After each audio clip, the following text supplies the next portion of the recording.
Welcome to Through Our Eyes, where we see thyroid eye disease through the lens of those who live it every single day. I'm your host, Andrea Perryman. I'm a Graves' and thyroid eye disease patient, and I'm also a passionate patient advocate. Over the years, I've traveled across the country sharing my story, speaking out about TED, and helping others navigate this very difficult journey. Before we dive in, I want to remind you that everything we discuss in this episode is intended for informational purposes only and should not be construed as medical advice. Please consult with your doctor or healthcare provider for any medical concerns or treatment decisions. If you're hearing this show for the first time, go ahead and hit that subscribe or follow button so you never miss an episode.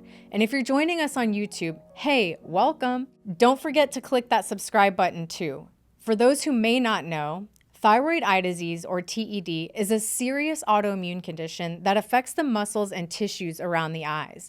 It can cause pain, swelling, and vision changes, and for many of us, a total shift in how we see ourselves. Living with TED doesn't just change how you see, it changes how you look and feel, how you move through the world, and how the world sees you. When I was first diagnosed, I felt completely alone. The changes to my appearance and vision were terrifying. I kept asking myself, why is no one talking about this? Where are the people who understand what I'm going through? That's why I created this podcast, to make sure no one else feels that kind of isolation, to build a space where TED patients can find support, community, and hope. I was first diagnosed with Graves' disease in 2016, and not long after, I was hit with a second diagnosis I'd never even heard of, thyroid eye disease. Did you know that Graves' and TED are actually two separate diseases? I always thought they were one and the same. They're definitely connected, but many people with Graves' go on to develop TED, but here's what most people don't realize.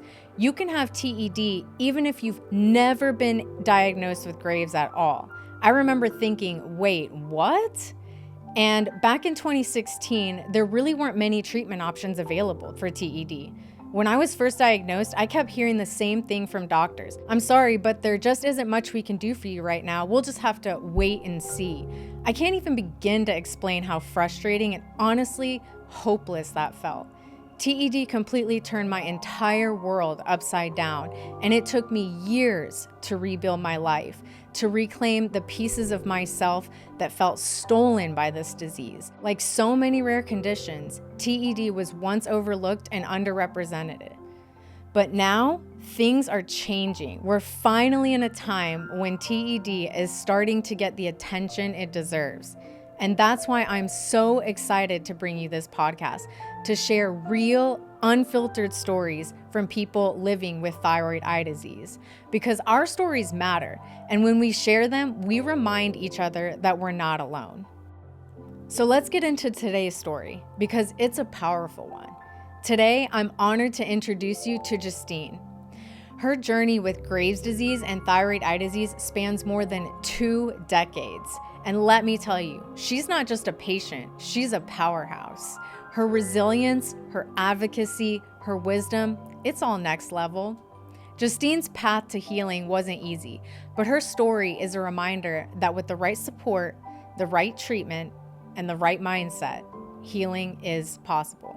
Let's begin by hearing how her journey with Graves' disease began and how it eventually led her into the world of TED.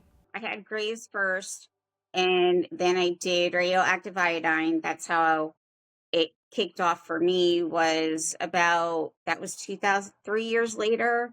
It started with the eye pain, the itchiness, the dryness. I was always a migraine sufferer, or still am, so it was kind of hard to determine what exactly was going on. And then my eyes started to swell, the bags, the whole 9 yards. And I didn't realize that was July 2015. So I had the upper and lower eyelid surgery, and it turned out really well.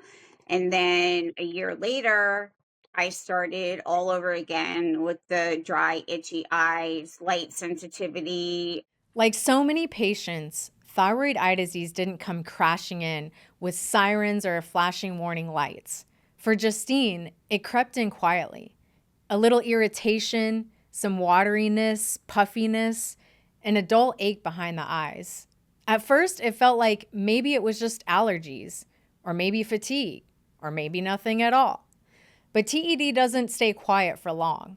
It's like having an unwelcome house guest who slips in without warning, rearranges your furniture, takes over your space, and makes it harder and harder to feel like yourself in your own home. You don't even realize what's happening until suddenly everything feels unfamiliar. And while TED is considered rare, it's more common than most people think. It affects about 16 in every 100,000 women and 3 in every 100,000 men each year. That adds up to around 19 people per 100,000 in the general population. So if you're out there feeling like you're the only one dealing with this, you're not. There's a whole community of us. We may be scattered around the country and even around the globe, but we're not alone. Justine refused to settle for doctors, saying that we're not sure or maybe it's just stress. She kept pushing for answers, kept advocating, kept insisting that her symptoms were real. And eventually, thankfully, she found a provider who finally recognized what was happening. I had a good optometrist at the time. I was referred to another doctor who was an ophthalmologist, measured my eyes and said, yeah, I think that the thyroid eye disease is finally starting. So it was kind of a progression. It wasn't like a lot of people where it was boom, you were like in a state of urgency. Mine was considered mild. Even when your case is labeled mild, that doesn't mean it's easy. Come on, that's like saying your house is only mildly on fire. It's still on fire, and it still deserves immediate attention. For TED patients, the journey to a proper diagnosis takes an average of 16 months. That's over a year of symptoms before getting real answers. And during that time, most patients see up to 5 different doctors before someone finally connects the dots. Justine kept searching for better answers, better care, and eventually it led her to a specialist who truly understood TED. In 2017, I switched doctors and I found a neuro ophthalmologist, ocular surgeon in Saratoga Springs, New York, which is 2 hours north of my house. And he was the one that understood the disease, was the first one that said we could try this or that. I went through all the testing and he was like, yeah, you definitely have it. Finding a doctor who truly understands what you're going through changes everything. It's like finally meeting someone who speaks your language. But even with the right diagnosis, Justine's symptoms didn't slow down. In fact, they got worse. Her world kept shifting and life got even harder. Migraines are kind of mixed in there. And he said, oh, and that's when the double vision started. It always has been in my peripheral vision. So it wasn't like straight on. So I was still able to work, go about my life. But the biggest thing were the ocular migraines for me. I would miss family events. One time I landed up in the hospital on an Easter weekend, like 6 years ago. It's heartbreaking, but sadly, it's not uncommon. The double vision Justine experienced, medically known as diplopia, happens when the eye muscles become so inflamed they can't coordinate properly. Imagine trying to drive a car where each wheel wants to go in a different direction. That's your eyes with TED. Living with thyroid eye disease doesn't just change how you see, it changes how you live. Missing family events, canceling plans, watching life unfold from the sidelines. It takes a toll. Studies show that TED patients experience depression at twice the rate of the general population. When your eyes, the windows to your world, aren't working right, everything feels harder. Walking, driving, working, even looking in the mirror. And as patients struggle with symptoms but don't get the answers they need, they often start looking anywhere they can for relief, hoping that something, anything, might help. I did mostly dietary adjustments at that time. I did selenium, I did that whole natural part of it. And then when the new infusion treatment came out and was approved, that's what was the game changer for me. I was kind of crushed at that time because I don't, when a doctor tells me just let it burn out or and doesn't really like takes the wait and see approach, that's not how I work. So when I got the diagnosis, I was like, okay, what can I do about it? Because I'm not going to accept what the doctors are saying because I don't want to suffer. That just wait and see advice, we as patients hear it way too often. It's like being told to just relax while your house is flooding. It's not helpful, and honestly, it's kind of infuriating. But here's the thing, there are things we can do. That selenium supplementation that Justine mentioned is not just a wellness buzzword. It's actually backed by clinical studies. In mild cases, selenium has been shown to reduce eye symptoms and inflammation, and it's one of the few more natural approaches with real science behind it. And when Justine finally started the right treatments, everything began to shift. Her symptoms, her mental health, and her entire quality of life. But maybe the most powerful change, that deep internal transformation. She just started to feel like herself again. My eyes, my hair fell out, just the physical change in itself. I finally accepted who I am now versus what I used to look like. I think I look good for, what I've been through, what we all have been through. The mental, the physical, emotional, the pain making you so tired that you have barely enough energy to get through the day. There's something many patients aren't told early on. Graves' disease and thyroid eye disease are actually two separate conditions. Most people assume they're the same because they're often diagnosed together, but they aren't. Graves' disease is an autoimmune disorder that causes the thyroid to become overactive. Treatment will usually involve anti-thyroid medications, radioactive iodine therapy, or thyroidectomy, which is surgical removal of the thyroid. But even after the thyroid is treated or completely removed, the antibodies behind Graves' can remain active in the body. These same antibodies can begin attacking the muscles and fatty tissues behind the eyes, triggering thyroid eye disease. This can happen months or even years after the thyroid has been fixed. The immune system doesn't just shut off, it holds on to the memory. It keeps fighting even when the thyroid is no longer in the picture. Graves and TED are connected, but they are distinct. Treating one doesn't guarantee the other won't appear. Up to 50% of people with Graves' disease will go on to develop some form of TED. And approximately 10% of TED patients don't have Graves' disease at all. Without the right specialists and testing, patients are often left in the dark. Symptoms persist, and they're told they should be just fine because their thyroid is under control. Justine experienced that confusion firsthand.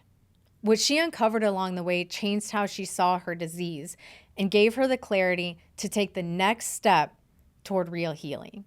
I've accepted it. Like, there's nothing I can do to change it or the decision I made for radioactive iodine. I didn't know anything at the time.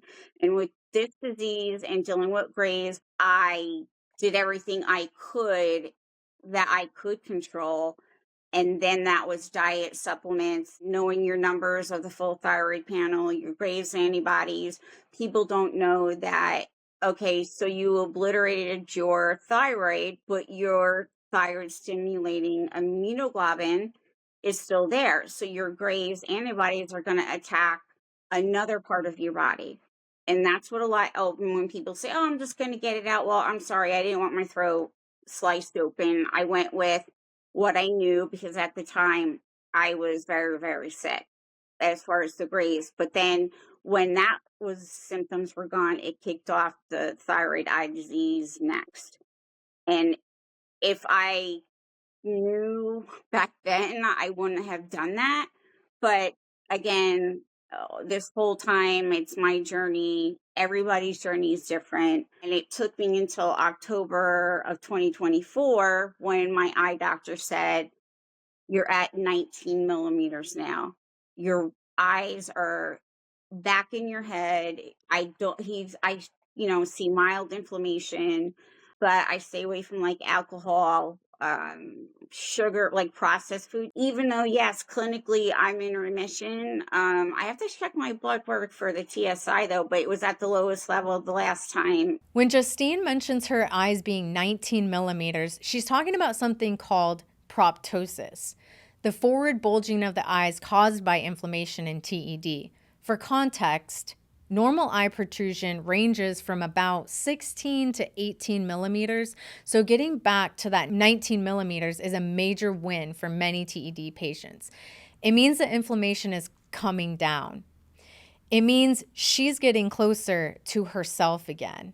What's truly fascinating is how much our understanding of TED has evolved. For decades, up until the 1990s, doctors believed it was just a side effect of thyroid dysfunction. Now we know the truth. TED is its own distinct autoimmune condition with a completely separate target, the muscles and tissues around the eyes. But Justine's strength goes far beyond her own healing. She didn't just get better, she turned her story outward. She became a lifeline for others still searching for answers, and a guide for patients who don't know where to start, and a reminder that healing just isn't physical, it's about finding purpose in the journey. I tell people to stand in your power, and they're like, well, what does that mean? That means look within. You never know how strong you can be when you have no other choice. I'm so thankful that I'm on the other side, and I continue to spread over my social media, and I tell people this is your full thyroid panel, these are your antibodies. Not every doctor knows everything, and it happened yesterday actually at my job. I manage a dental office, and this lady, I heard her saying about her synthroid and about the doctors, and I don't know if she had some thyroid issue going on. And I finally found an endocrinologist that I go to right now for over a year, and I handed his business card. I said, he's worth the wait, go see him. And that's how I spread I just said, here, I can lead people to what questions to ask for, what blood work, come in with all your stuff. And I learned as a patient, the more I let them know I knew what was going on with my body. Was I going to accept the course of treatment that they were suggesting, or do I take it, register it, and go find someone else that would work with me? And I'm so thankful I found this guy, because he checks everything every 3 months. Now I'm on 3 months. Yeah, turning it into something good has taught me, and like, I'm kind of glad it happened, because I like myself finally, and I accept. I'm doing adjustments here and there. I make sure every opportunity that I get, that I'm spreading awareness, participating in the surveys that we get. So I did that at 10 o'clock this morning. So I got a full panel of blood work done for free, and I should know my results like by Monday or Tuesday. So it's that sort of research that we have to participate in to get more information to the doctors. I have a friend from elementary school that was crying because her doctors wouldn't listen. I send her the stuff. I'm like, hey, if you're interested, this is a free thing. You may qualify, and then you may get free medication and get better. I can lead someone to the information. I can't make them participate in arts therapy or our support group or anything, but help is out there. Advocacy isn't about being loud. Sometimes it's about just showing up, being present, being willing to share, being brave enough to lead someone a little closer to hope. It's like knowing where the secret path in the forest is. You can't walk it for someone, but you can show them the entrance. And sometimes that's all they need.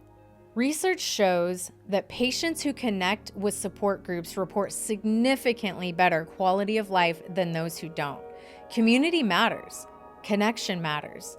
Your story, yes, yours, might just be the exact lifeline someone else has been searching for. I tell people, if you're not getting the answers that you want, but you find someone good, give them a chance if they're willing to listen. Let them try and help you. If you feel like you're not getting anywhere, move on to the next one. And like, just read. Like, I would literally after work would Facebook groups that I learned the most there. That's how I found the one on Facebook. That's how I found my current eye doctor, and I've been with him since 2017. So, I never knew that a neuro-ophthalmologist, ocular surgeon was even 3 doctors in one, and I tell people, "Yes," and then I tell people about the organization that helps you get reimbursement for your copays and all that for the infusions. So, there's a lot of information, and I try to drop it to you know, read as much as you can, watch YouTube. I had someone message me saying, "Thank you for posting something about thyroid eye disease." I'll share them again. I have to find the message. I haven't had a chance yet because I was away, but just letting her know that she wasn't alone. Justine's story reminds us healing isn't a straight line. It's a journey, sometimes messy, often painful, but it's always filled with the possibility of finding your strength again. It's like trying to drive across country without GPS.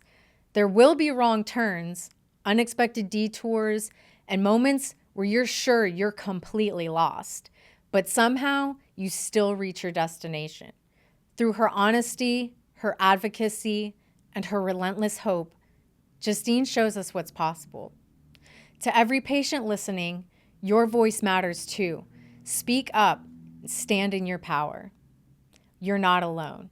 In the US alone, it's estimated that over 20,000 people are diagnosed with TED each year. That's 20,000 stories, 20,000 journeys, 20,000 voices that deserve to be heard.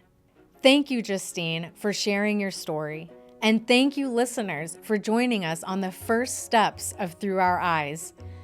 Through Our Eyes is a Bloodstream Media production and hosted by me, Andrea Perryman. If you'd like to sponsor the show or get in touch, you can reach us at mailbag@bloodstreammedia.com, and we'd love to hear from you. Don't forget to hit follow or subscribe wherever you're listening. And if you're watching us on YouTube, go ahead and tap that subscribe button so you never miss an episode. For more inspiring content and conversations from the Bloodstream Media Podcast Network, visit bloodstreammedia.com. Thanks for being here, and I'll see you next time on Through Our Eyes.